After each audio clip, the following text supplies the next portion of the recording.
Genesis 37:1 through 40:23. Now Jacob was settled in the land where his father had sojourned, the land of Canaan. This, then, is the line of Jacob. At 70 years old, Joseph tended the flocks with his brothers as a helper to the sons of his father's wives, Bilhah and Zilpah. And Joseph brought bad reports of them to their father.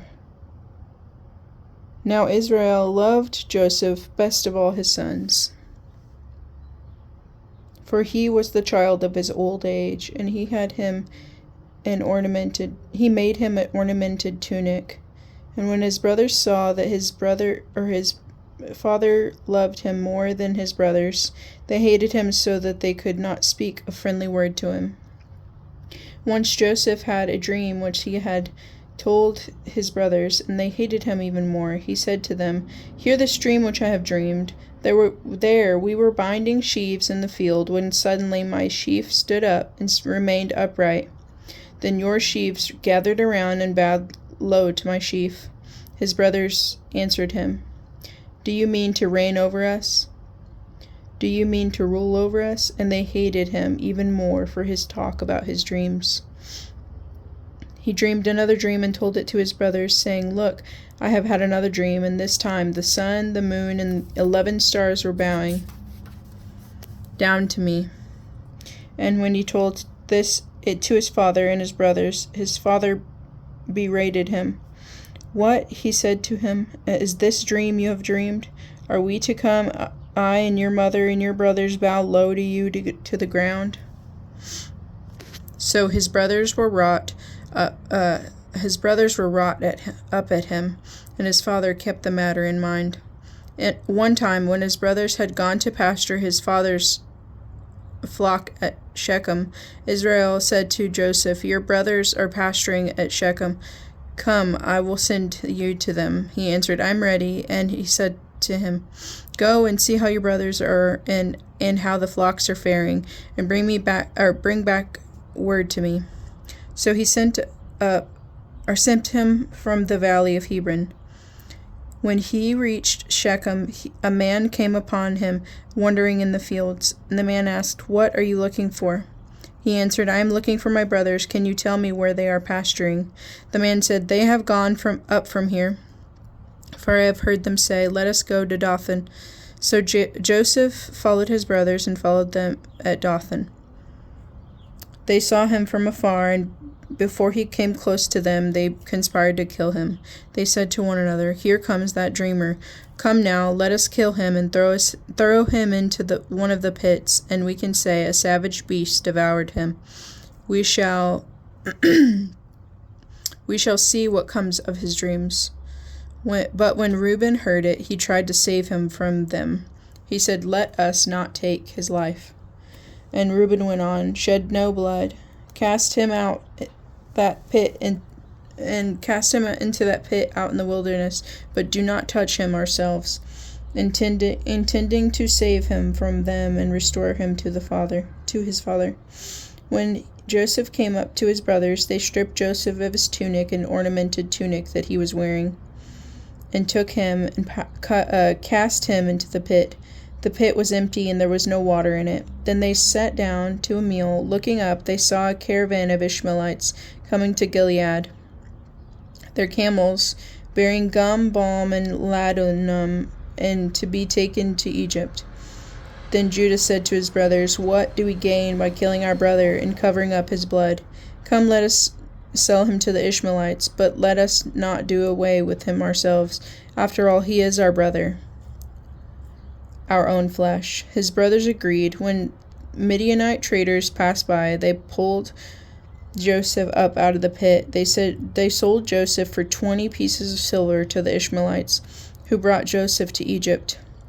When Reuben returned to the pit and saw that Joseph was not in the pit, he rent his clothes. Returning to his brothers, he said, "The boy is gone. Now, what am I to do?" Then they took Joseph's tunic, slaughtered a kid, and dipped the tunic in the blood. They had the ornamented tunic taken to the father, and they said, "We found this. Please examine it."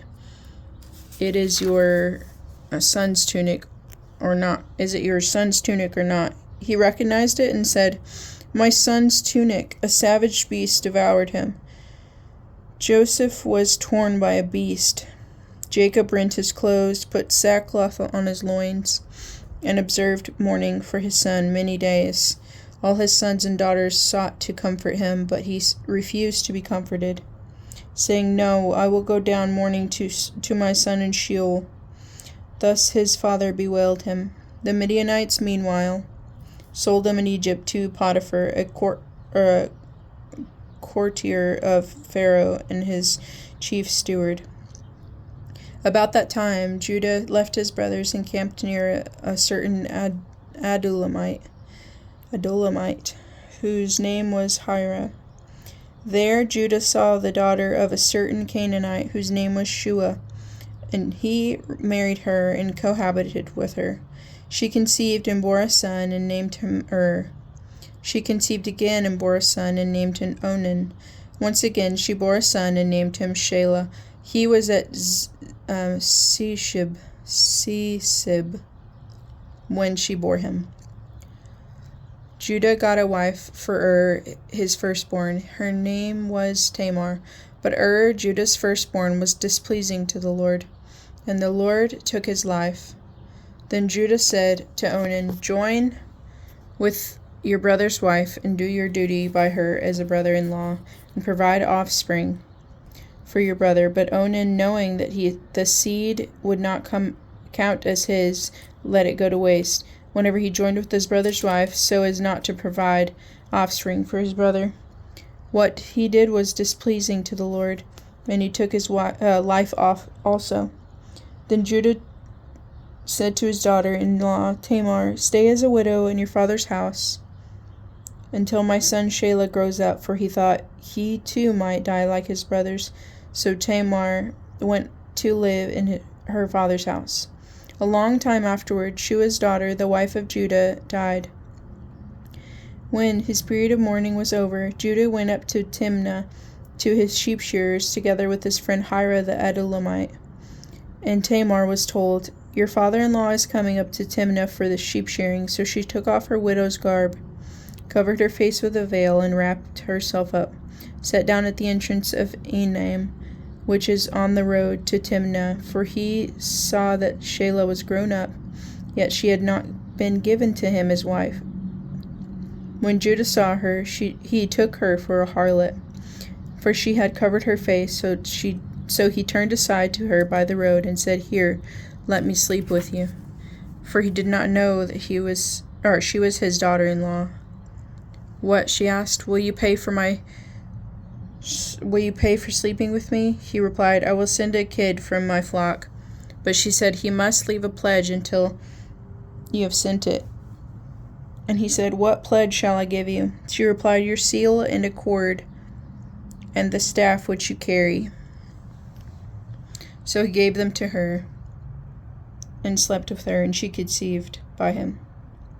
Then she went on her way, and she took her veil, and again by her widow's garb, or put on her widow's garb.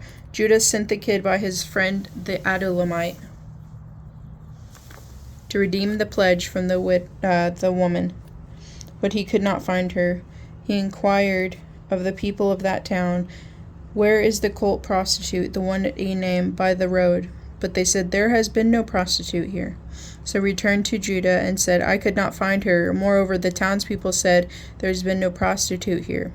Judah said, Let her keep them, lest we become a laughingstock. I did send her this kid, but you did not find her. After 3 months later, Judah was told, Your daughter-in-law Tamar has played the harlot. In fact, she is with child by harlotry. Bring her out, said Judah, and let her be burned. As she was being brought out, she sent this message to her father-in-law, I am with child by the man to whom these belong. And she added, Examine these, whose seal and cord and staff are these. Judah recognized them and said, She is more in the right than I, inasmuch as I did not give her to my son Shelah, and he was not intimate with her again. When the time came for her to give birth, There were twins in her womb. While she was in labor, one of them put out his hand, and the midwife tied a crimson thread on that hand, to signify that one came out first. But just when he drew back his hand, and out came his brother, and she said, What a breach you have made for yourself. So he was named Perez. Afterward, his brother came out, on whose hand was the crimson thread. He was named Zerah, which means brightness.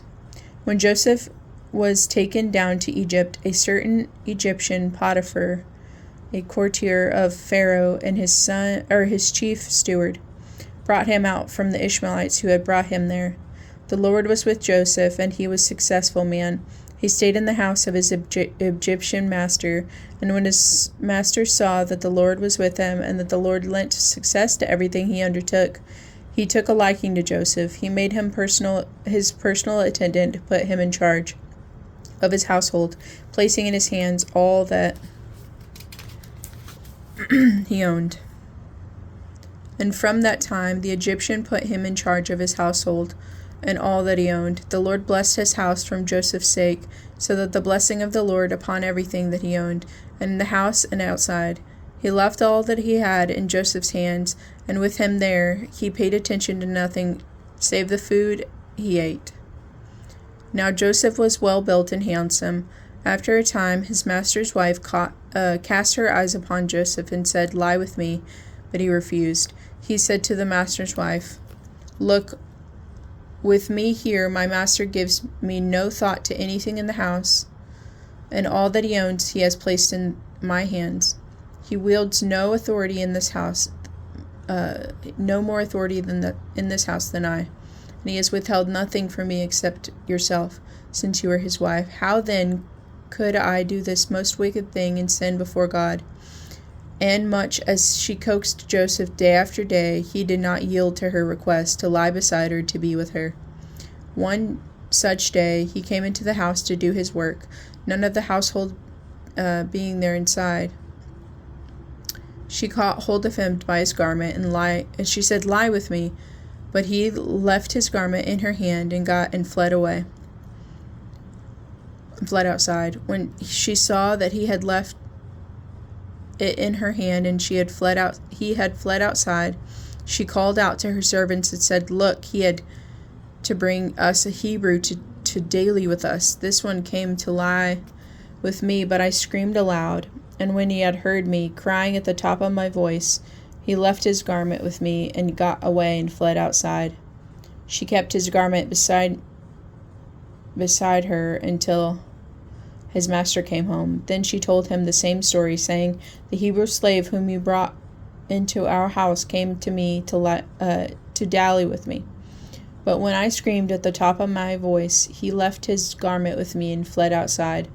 When his master heard the story that his wife told him, namely, thus, and so your slave did to me, he was furious. So Joseph's master had him put in prison, where the king's prisoners were confined. But even while he was there in prison, the Lord was with Joseph. He extended kindness to him and disposed the chief jailer favorably toward him. The chief jailer put in Joseph's charge all the prisoners who were in that prison, and he was the one to carry out everything that was done there. The chief jailer did not supervise anything that was in Joseph's charge, because the Lord was with him, and whatever he did the Lord made successful. Sometime later the cupbearer and the baker of the king of Egypt gave offense to their lord the king.